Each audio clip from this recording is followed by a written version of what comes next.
It's time to get all your Star Wars news in a single file. From Bantha Tracks TV, this is Good Morning Tatooine! Good morning, Tatooine indeed. We're back once again for your weekly recap of everything Star Wars. Didn't have a show last weekend, so we've got 2 weeks worth of news to get through, so let's find out what we're talking about tonight. First up, the latest guests announced for Star Wars Celebration Europe. We'll check out the final Cantina poster for the Celebration Part 8 on the Sunday night. We've got the early release of the Ahsoka Tano figure from Star Wars Shatterpoint to look at. Lando Calrissian is going to be back in Return of the Jedi Lando Issue 1 from Marvel Comics. The Regal Robot have revealed their latest Gaffi Stick Prop Replicas. We'll be checking them out.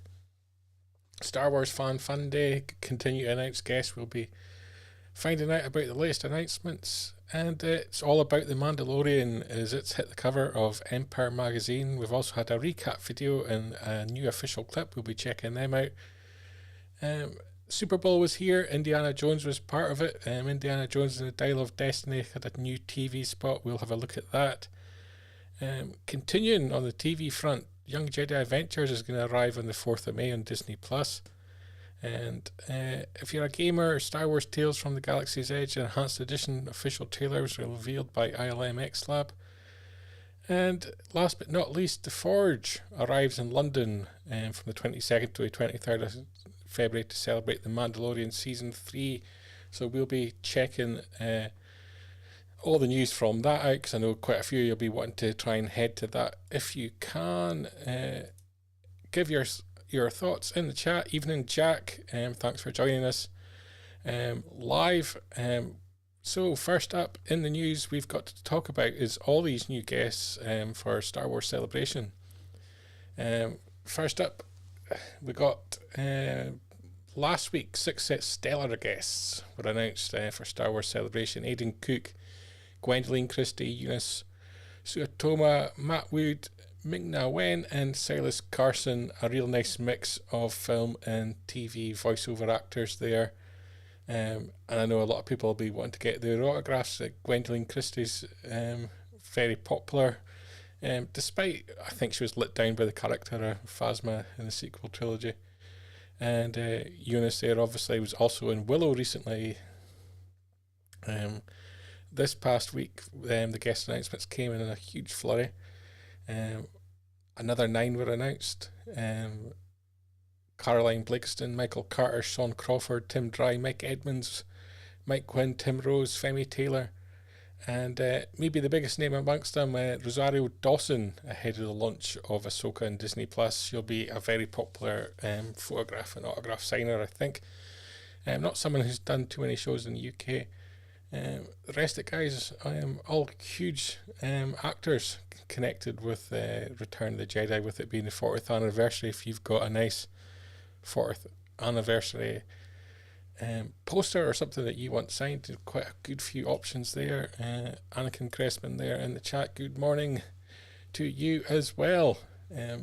one of the big names this past week, Billy D. Williams was announced, someone who doesn't sign very often in the UK, and Baron Lando Calrissian in The Empire Strikes Back. A rare chance to get his signing and his autograph here in the UK and London this coming April. Jack there managed to snag a photo up for Ewan McGregor and Ian McDiarmid, who's next on our list of announcements. So that's quite a snag there, because I think they've been selling incredibly quickly. So Ewan McGregor, Andy Serkis, who we know most recently from Andor as Kino Loy, most famous for his One Way Out shout, I think, as they escaped the prison, but he was obviously Snoke in the sequel trilogy as well. Ian McDiarmid needs no introduction. He's been the Emperor since Return of the Jedi, and if you watch the special editions, he was also the Emperor in The Empire Strikes Back as well in that version of the film.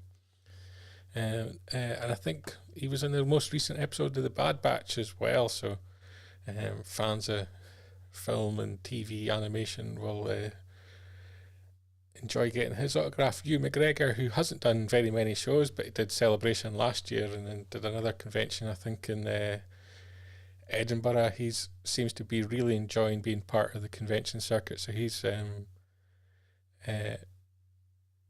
back on the signings, and hopefully he'll enjoy the show. Hopefully he'll be involved in a panel to do with the Obi-Wan TV show. I'd like to find more about the making of that.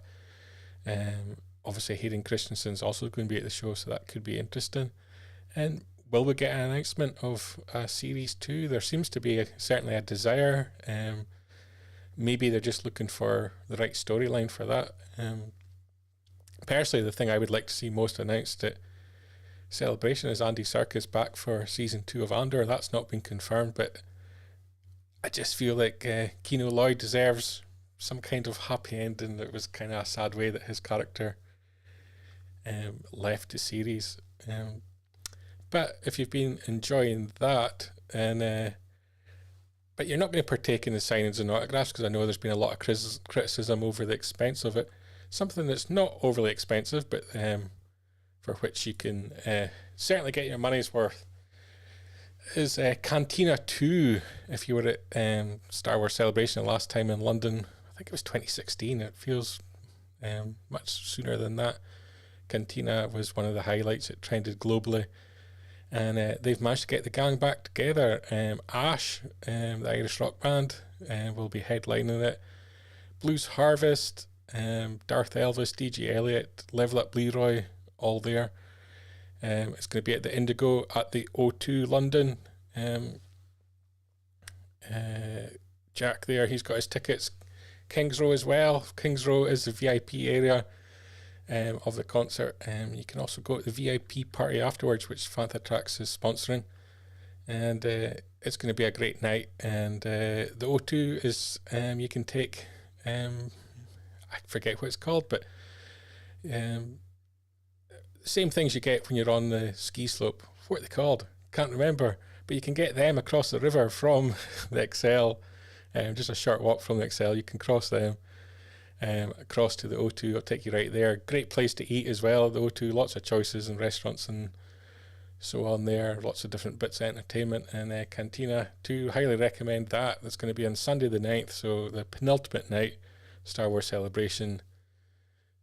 See out the celebration with a bang by going to Cantina 2. If you're looking for tickets, you'll find it on the AXS.com website, or you head to fanthatracks.com, and you will find the adverts on the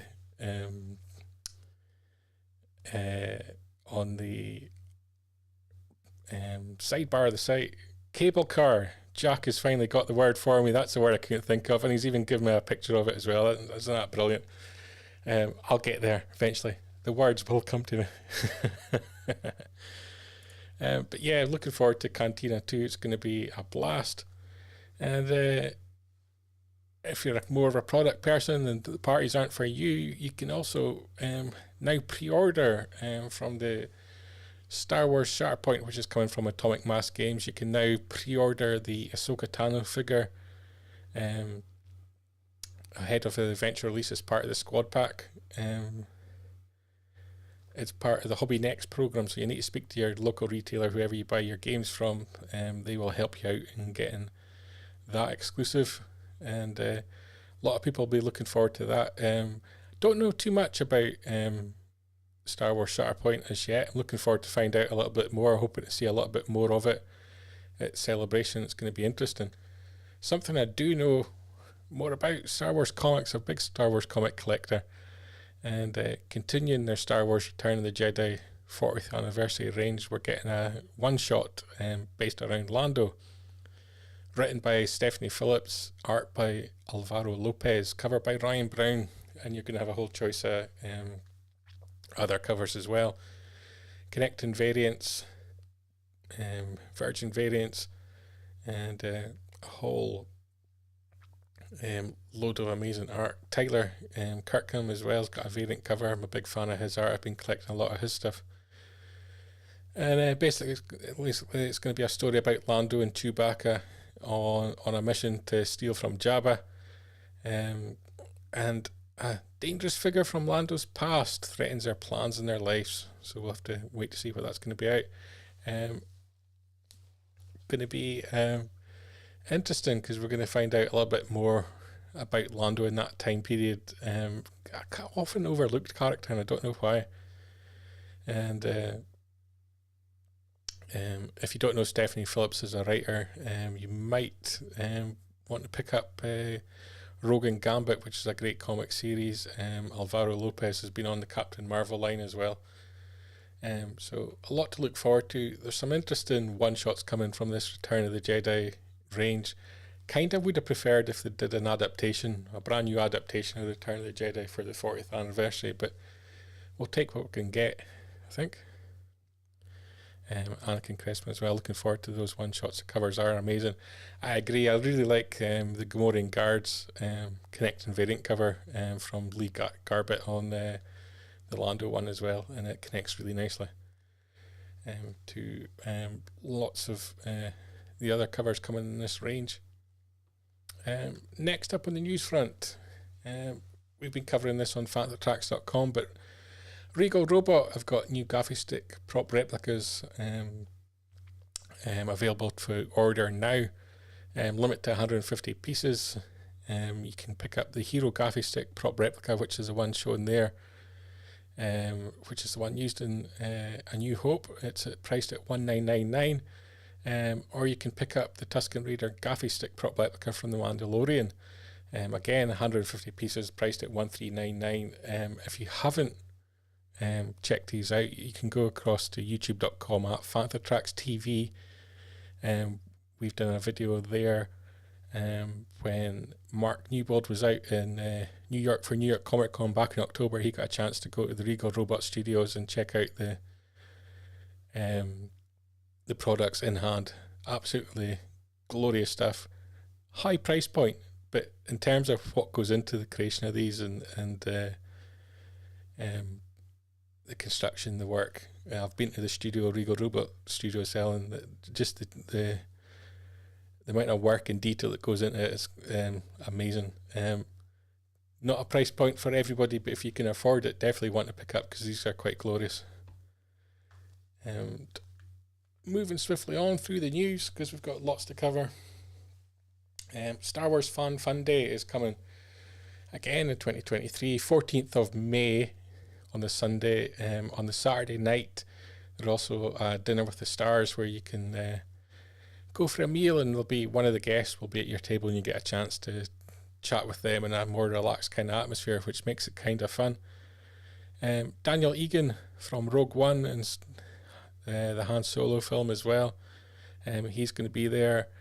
What I like about Star Wars Fun Day, it's a much more relaxed atmosphere. You get to meet people that you wouldn't necessarily get a chance to meet and chat to them about their work in the film, and there's no rush in terms of getting your autographs and photograph opportunities. You can get a good chance to speak to everybody, and the guys that organise Star Wars Fun Day are great guys as well. So if you can't make it to Star Wars Celebration, this is a great alternative. Buy your tickets online now. Adults £12, kids £6. Great event for all the family. And if you can make it to Star Wars Celebration, this is also a great one to go to as well. There's a nice gap of a good solid month between the two. And bank holiday weekend as well, so get yourself along to Blackburn Rovers football ground for that one. Jack's contemplating going to that himself. It's a great show. I highly recommend it. It's my highlight of the year. I love going there every year. It's always a good laugh. And great selection of retailers and vendors and so on as well, if you'd like to pick up something different, something unique. And let's turn the news to The Mandalorian. The clock is ticking. We've got how many days? 11, 12 days, something like that, until The Mandalorian's going to be here back in Disney Plus Season 3. And the news cycle for that is bearing down fast. This past week, the Empire magazine, the world famous movie magazines, I always try and pick up, has got a massive 20-page what they call a blowout, packed with major interviews, never before seen images. And you've got the cover there, standard cover on the left, and if you're a subscriber to Empire, you'll get the one on the right through the mail. Love Empire magazine. The interviews are always interested.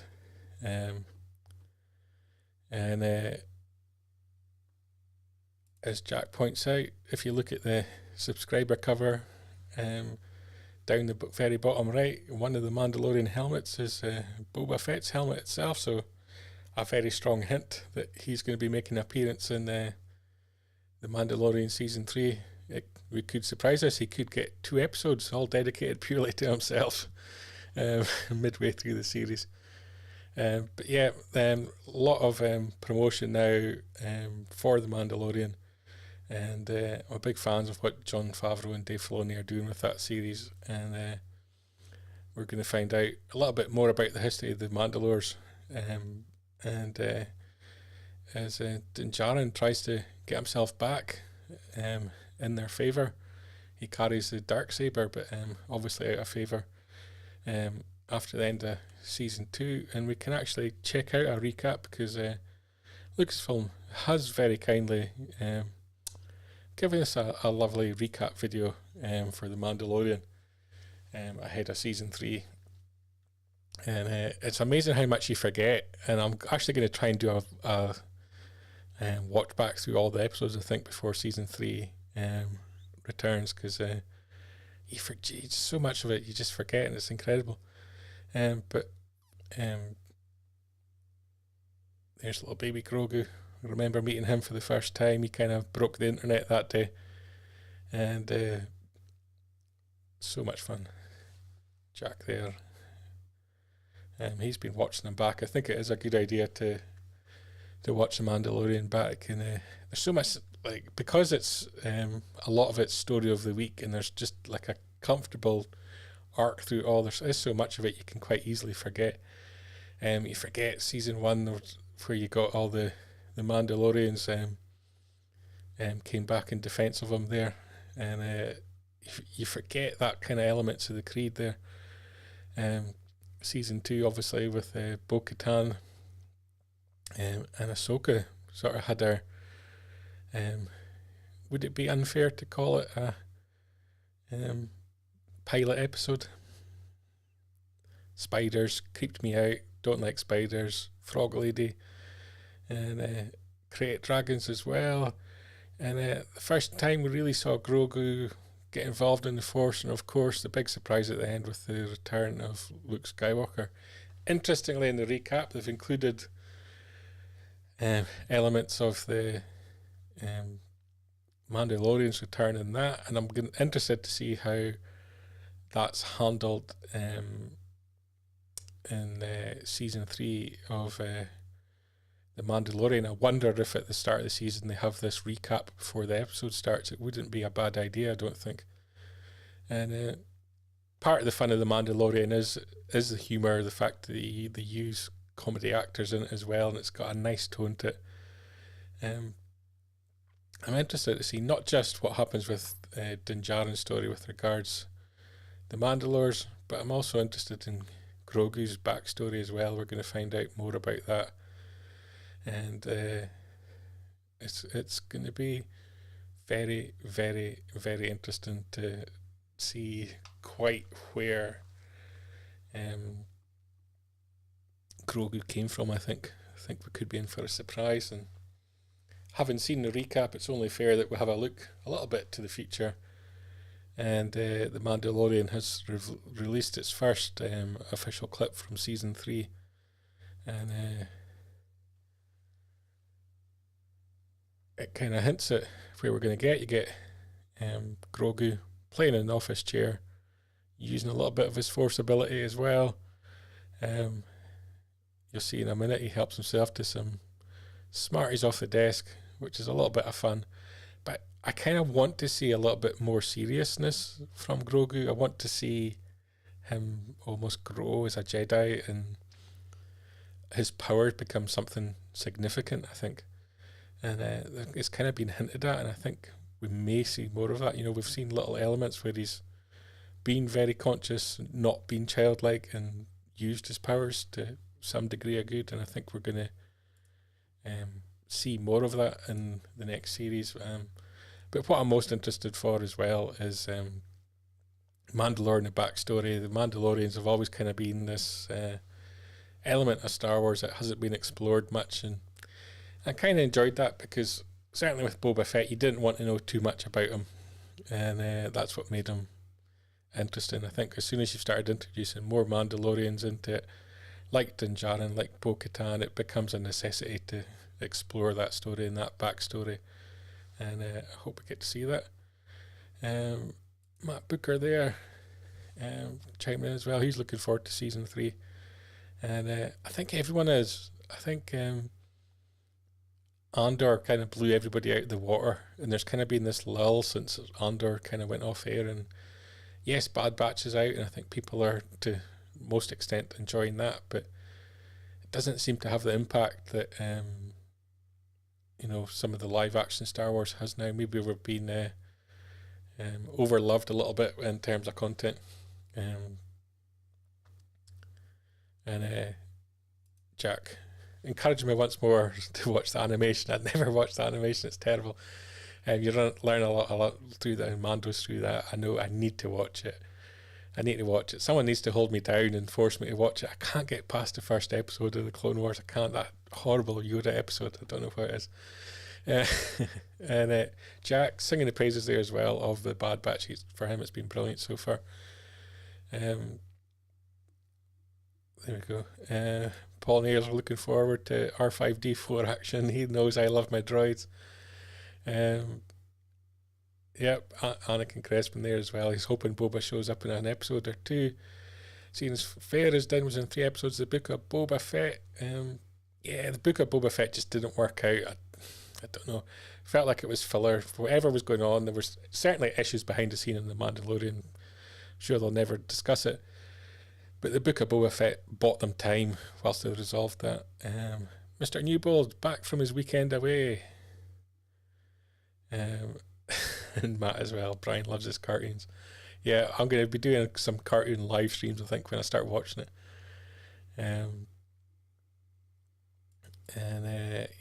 A lot of love from some people for the Book of Boba Fett. It had its moments. Jack, give him his head stick as well. I've got to watch the Clone Wars. Rebels is huge as well. I will get around to it. I'm being told to tell my story about Dave Filoni. Okay, I will tell my story about Dave Filoni. I've met Dave quite a few times. In fact, I met him in Germany in a meet and greet, and I got time to spend some time with him. But I also met him at Rancho Obi-Wan at a charity night that they did there. And we were standing, there was a group of about 7 or 8 of us, and I don't know what happened, but everyone disappeared, and I was left standing with Mr. Filoni. And he asked me if I was enjoying the latest series of, I think it must have been Clone Wars still, maybe at that time. And I had to then, I had 2 choices. I either lied and tried to hold the conversation and not watching his program, or just tell the truth. I had to tell the truth and tell him I wasn't watching the Clone Wars.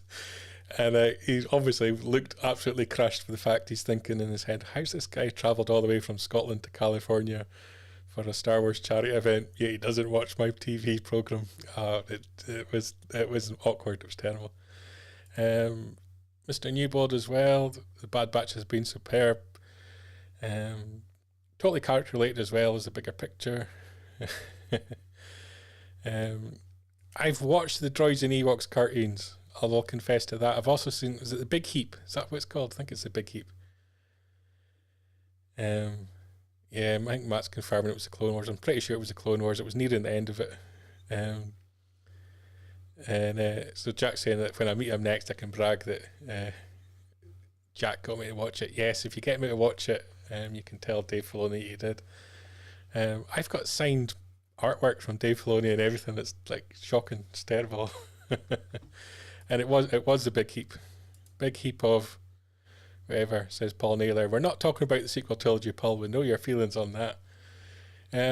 Talking of movies, though, we can talk the next news item on the agenda for tonight. Indiana Jones 5. I'm particularly looking forward to this. And the big game TV spot was dropped. Big game obviously being the Super Bowl, the egg-chasing version of rugby the Americans like to do. And they dropped the latest TV spot for that, so we can check that out whilst we're discussing it, if I can find the link, and I can, and it's there. And got a return to Indy versus the Nazis, and which is exactly where it should be, I think, in the timeline. That sequence filmed in Glasgow, a lot of it filmed in various locations across the UK as well. Fleabag, they're hanging on for their dear life, there to save Indy. Goddaughter to Indy in the new film, which could be interesting. It's Indiana Jones and the Dial of Destiny. It's coming June 30th, so that to look forward to. I did not know that Ben Burt directed The Big Heap. Interesting. Okay. Mark as well, enjoying the Indy trailer, was awesome. Looks action-packed and witty, can't wait. The de-aging works really well as well. They've got a huge amount of archival Harrison Ford footage just within the Lucasfilm archives, let alone the film world. And it looks to work incredibly well. We certainly know that the film starts off in the 1940s and then it jumps forward to the 1960s round about the moon landings. That is kind of a lock. And then we've got this whole Dial of Destiny thing, and if you're a kind of scholar of these kind of things and you start thinking what could the MacGuffin be, there's lots of stuff in Greek mythology around dials and devices that allow you to transport to other dimensions and other points in time, and it kind of hints that maybe that's what this film's going to go in direction of, and I'm interested to see what they do. Sad that it's going to be the last outing for Indy 5. I'm more sad that Steven Spielberg's not directing when he's still in the game. I think George Lucas should have been more involved too, because this, more than anything, was their baby. And if you think of any franchise that connects the biggest actors, biggest directors, biggest creator, there isn't anything bigger than Indiana Jones when you've got Harrison Ford, Spielberg and Lucas together. I think you just can't top that. So disappointed. Mr. Naylor, we want Matt. You are the only person in the world, Paul, who would like Matt involved. Biggest failure, I think, you could attribute to anything was obviously he was designed to take on the franchise, and out of anything, the actor probably destroyed it for himself. But what can you do? Next on the news, something a lot but more lighthearted. Young Jedi Adventures, coming from Disney Junior and Lucasfilm, on May the 4th, the cash-in on Star Wars Day. Set during the High Republic era, and when the Jedi were apparently at their prime. And this animated series is going to follow young Jedi younglings as they study the ways of the Force, explore the galaxy, help citizens and creatures in need, and learn valuable skills needed to become Jedi along the way. This is probably not the cartoon that I want to start off at, and Jack is chiming in exactly the same. Mr. Newbold has made a mistake. It was written by Ben Burt, and it was the Great Heap, not the Big Heap. There we go. Mr. Newbold, that's a fail. I expect better from you. But yeah, I'm actually, I kind of dig that Lucasfilm are doing this kind of stuff, because you've kind of got to forget that you've got the old guys like us, and then you've got the young generation, which Star Wars has to care for that young generation to keep the franchise kicking. And Mr. Naylor's going to celebrate May the 4th without that cartoon. Mark's kind of agreeing with me. May the 4th is Gimmick Star Wars Day. And Matt chimed in there, because just to get the boot in, and Mr. Newbold, well, we can. Total fail, Mr. Newbold. Total fail. So yeah, I kind of dig that Lucasfilm are doing this. I think they should be doing more of this kind of stuff. Probably too cutesy pie. But yeah, it's fun. And Mark is hanging his head in shame. And Jack's daughters Hussein will be watching this, and we'll see what our reaction is. Coming up next in the news cycle, we've got some gaming news as well, and Star Wars gaming's been horrendous in the past 10 years since Disney took over. It's been dire. And LucasArts were done away with, and now we've kind of got this brand of Lucas Games, and they haven't done nearly enough. They've done a lot, I guess, on mobile platforms, which is maybe the space it should be in, but not nearly enough. And what they have done has been decent, but they just don't have enough product coming through. And the fact that they're not creating it themselves, but they're panning it out to other studios, means that they should be on top of this. And it always concerns me, and I hark back to it a lot, by Bob Iger's comment that he wasn't worried as long as they were getting paid the license fee, which is just totally the wrong attitude. But ILM X Lab have reworked Tales from the Galaxy's Edge, and they've created an enhanced edition. They're churning it out on the PlayStation 5's VR2. Launches February 22nd, and they've released a trailer for it. It's going to have new graphics, new eye tracking, take advantage of the latest hardware capabilities, headset feedback, adaptive triggers, and haptic feedback with the PSVR2 Sense controllers and dynamic 3D audio. So, in my words, that's just a trash rebuild for a new platform, just so they can get another payment out of you. But here we go. It does look lovely. I don't buy into the whole VR world. I have got the Oculus from Facebook. I have got the PlayStation 4's VR1, I guess we're now calling it. I have played this game. It's fine. It's okay, along with everything else VR. It's just, I just find it clunky. It's just gimmick, and it's not good gaming. You compare this to, let's say, controversially, but Hogwarts Legacy, I think it's called, it's out just now, and you see it all over social media, and people, I know there's controversy around the creator of that universe, but looks absolutely fantastic game, open world game, lots to do, and I think people are crying out for that from Star Wars, and I know there's one in development, but the sooner that arrives the better. I don't think we really need this VR kind of gimmicky stuff, but ILM are testing what can be done. It's just not there in terms of being something for the public, I don't think. Jack points out it's going to be rectified when we get Cal back, I guess, in the next Jedi Survivor, I think it is, the sequel to Fallen Order. And he also makes a point about the Old Republic needing a major overhaul as well. I agree. The Old Republic era's got so much to get tapped into. Star Wars Angry Birds apparently is where it's at. I didn't even know there was a Star Wars Angry Birds. That's a good point from Anakin said, "May the Force a nice day," simply because most people don't trash talk Star Wars for a day. That's a very good point. I will hold on to that one when May 4th comes around, because it always frustrates me, more so because my inbox is full that day of people wanting to promote their products, when if they'd released it any other week of the year, they would have got good publicity. That day they'll get no traction. Mr. Newbold agreeing Star Wars badly needs an open world game. I'm still playing Skyrim more than a decade on. Love that game.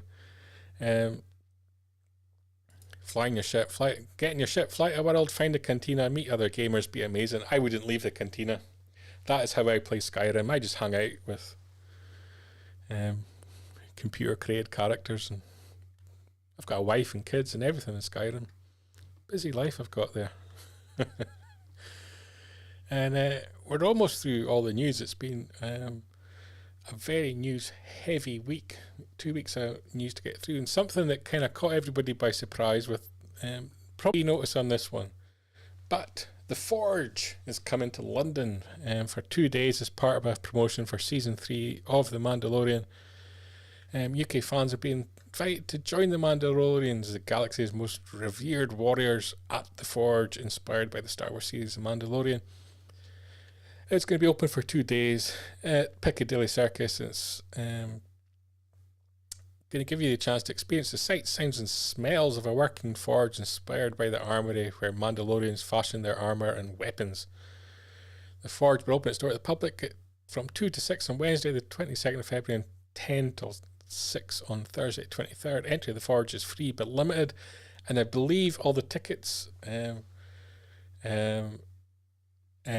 now sold out, so tough luck, I guess. But a very late announcement, obviously very limited tickets number, probably not the best way to announce it, but that is something nice that's happening in the UK. There's going to be a lot of promotion that week for the upcoming season 3 of The Mandalorian. I believe some of the cast are going to be on I was trying to work out what Mark was speaking about there, but I just wrong things entered in my head. Skyrim, yeah, Skywalker Room. Okay, we get the connection. It took me a while. Yeah, I believe some of the cast are going to be on Graham Norton, and so that'll be interesting as well. So maybe we get a chance to find out a little bit more about it. And I believe Mr. Filoni and Mr. Favreau will be doing press as well in the coming week as well. So chances are you're going to see them on a lot of different platforms over the coming week. Anakin Cressman looking for some footage from the Forge. I think we've got people from the Fantha Tracks team going to the Forge both days.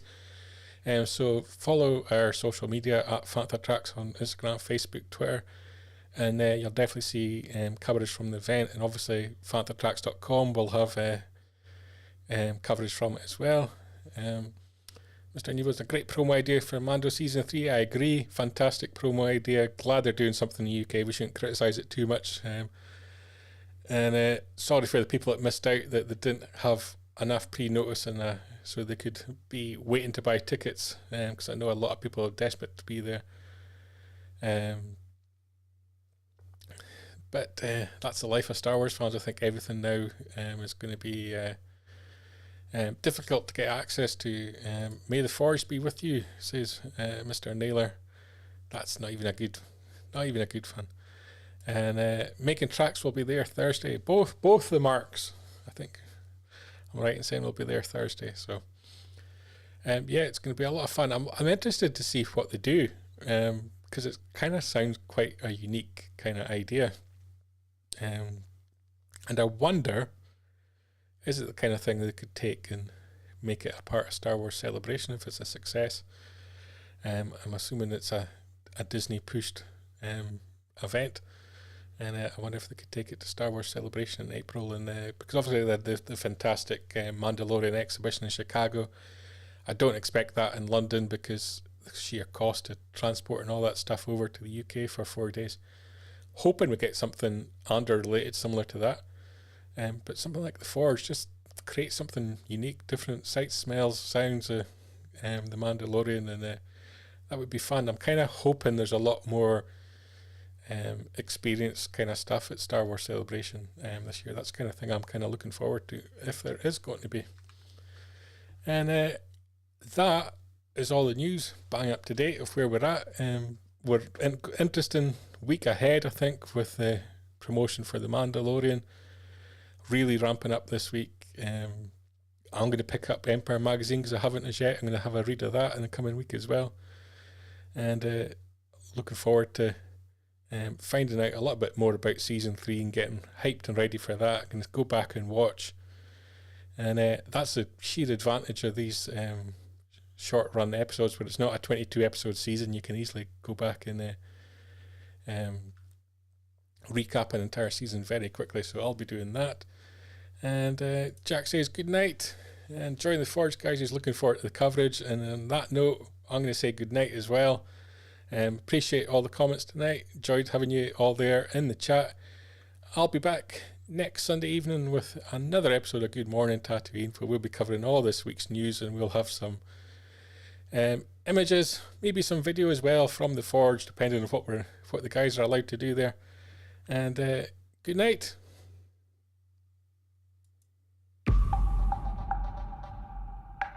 Keep up to date with the latest Star Wars news each and every day on panthatracks.com. You can also find us on Twitter, Facebook, Instagram, TikTok, Tumblr, and Pinterest at Panthatracks. And be sure to like, comment, subscribe, and follow Panthatracks TV to be alerted to new content and to be a part of our live shows.